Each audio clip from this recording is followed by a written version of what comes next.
Be ready, 10 seconds to go.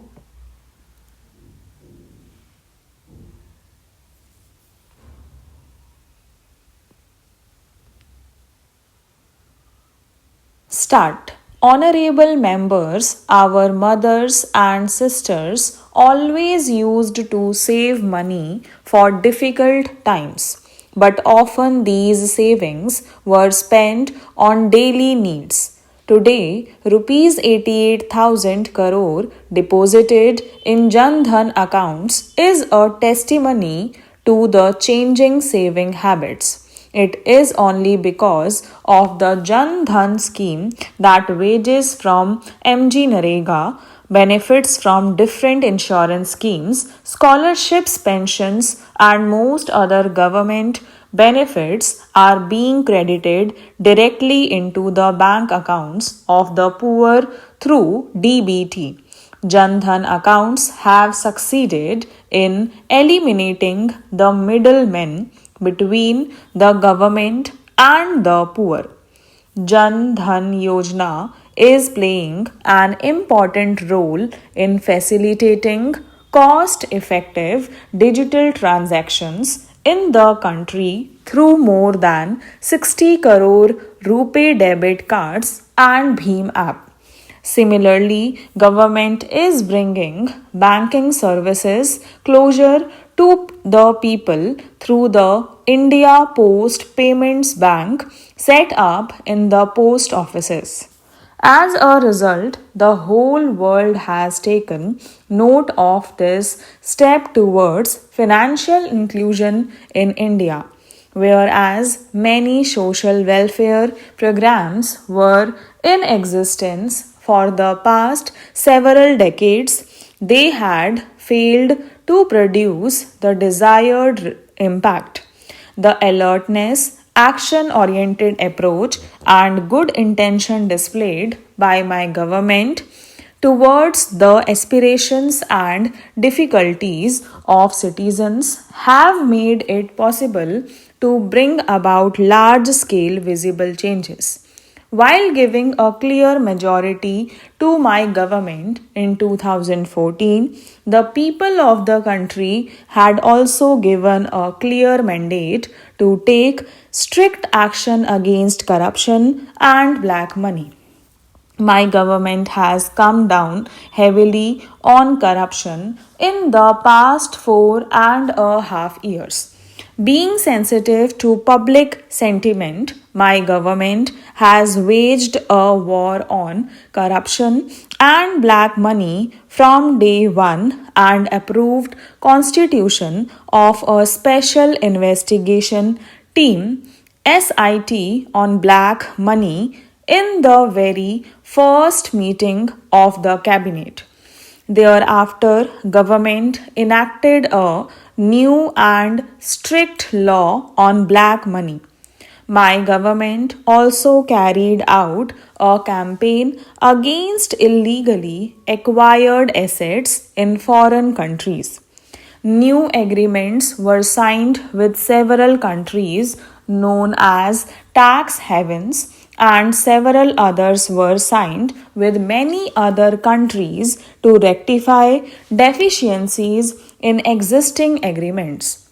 While preventing the flow of black money abroad, my government also launched a major campaign against black money within the country. New laws were enacted for sectors thriving on black money, and those were brought under the ambit of taxation.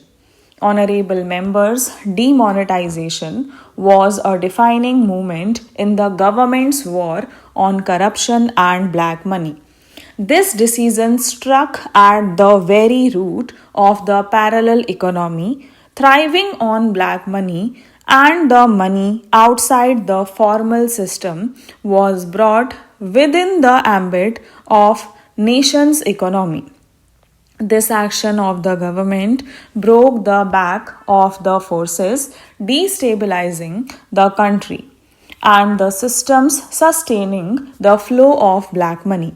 the registration of 3,38,000 dubious shell companies responsible for flow of black money have been annulled by the government.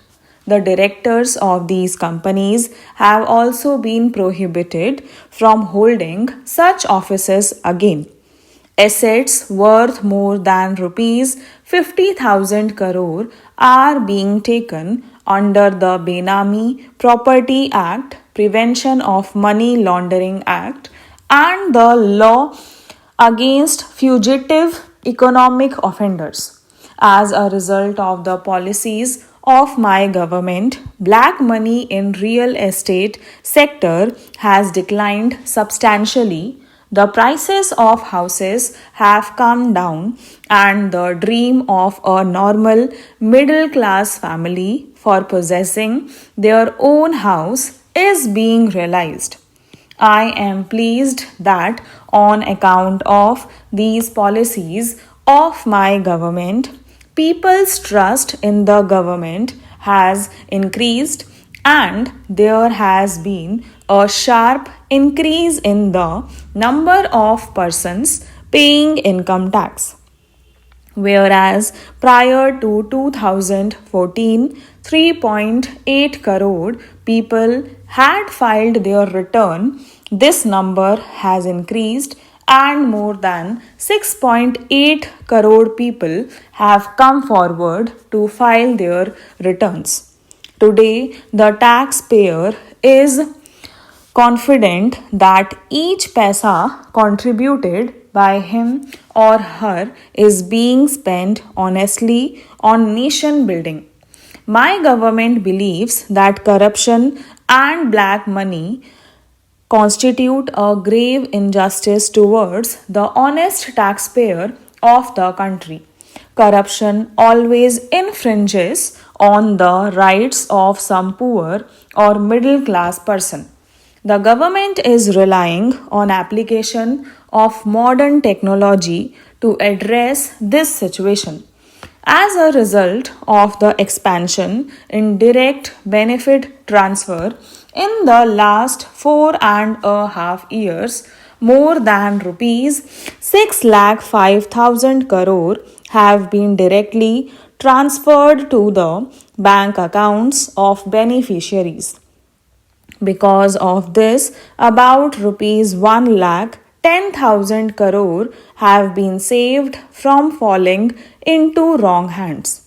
Government has removed about 8 crore fictitious names which were being used by middlemen to misappropriate the rightful benefits of genuine beneficiaries.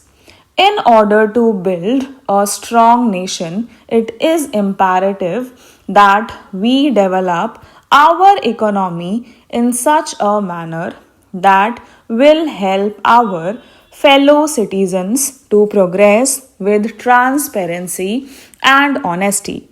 My government developed a transparent system for auction of coal mines and has protected this national resource of the country. Stop.